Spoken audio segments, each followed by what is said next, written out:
So I want to know, when you get pulled over for any reason, what is the main laws and things that a person, a civilian, can do without getting repercussions? But I know sometimes the police have a lot of extra. They do a lot of extra stuff. They say a lot of extra things because they want you to get, um, they want you to get smart with them.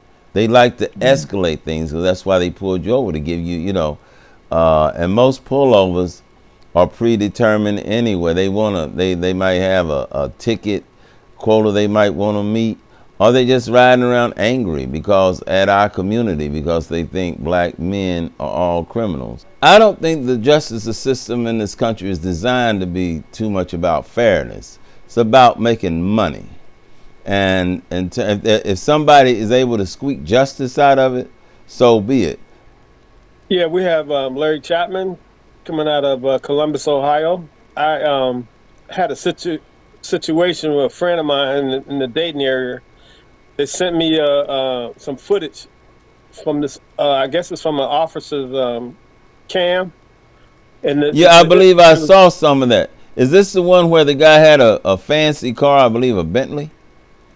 he had a Bentley, and he was just coming from the gym doing his normal routine in his workouts, and they just say, "Hey, there's a black man in a black Bentley. Let's just pull him over." But this young man that was in that video, he acted perfectly. He didn't get excited.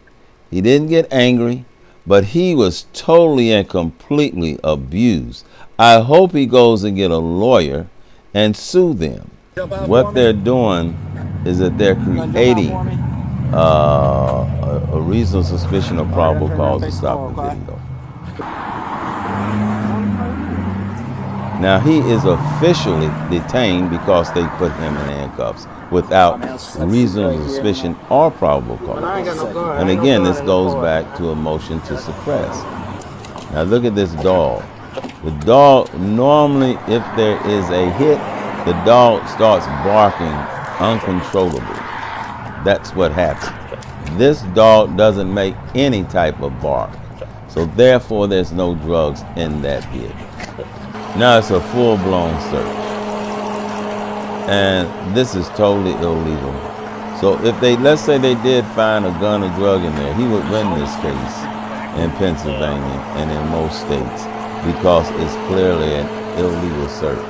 We're gonna move on now to the law library. Where the law library, what we're gonna do is take various terms, legal terms, and I'm gonna explain them. Before we get to that word probable cause, though, we got to understand there's a thing called reasonable suspicion. Reasonable suspicion is what leads to probable cause. The first thing, producer, pull up the chalkboard. There's a reason, put up here, is a motion to suppress, R-E-S-S. I'm writing this terrible. A motion to suppress allows you to say, I was stopped illegally, and therefore any evidence that you get from my arrest should be suppressed, that is not admitted to into the evidence in the courtroom because it was illegally obtained.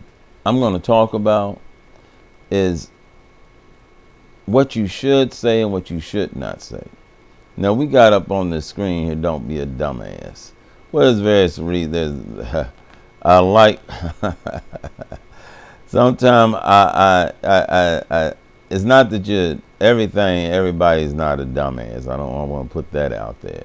But sometimes people do some dumb shit. What you should not say.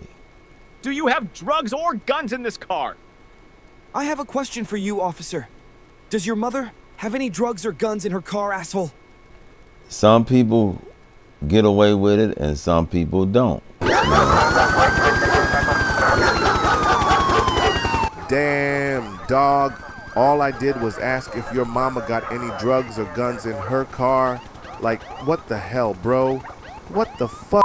One of the things you should not do is leave your car in the middle of the street.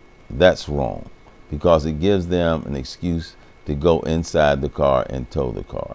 Well, when the police are, you got any guns or drugs in this car? I got a little bit of marijuana. Yo, don't tell them anything. And then I know you get aggravated, and you're mad about being pulled over, but you don't have to say, you don't have to cuss them out. Just be cool. You don't answer any questions.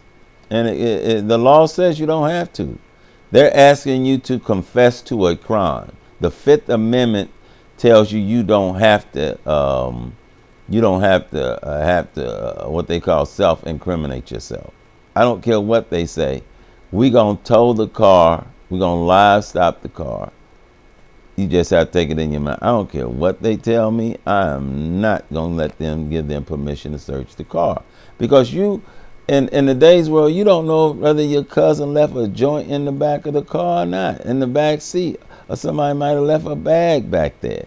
You just don't know. So when you're driving in a car, you never give them permission to search your car. So just keep your mouth shut and say, I don't have to answer that. I'm not answering their questions. And leave it at that. The power of the words not guilty. People need to understand you have just as much power as a judge when you talk about not guilty and getting on a jury. We don't understand the power we have.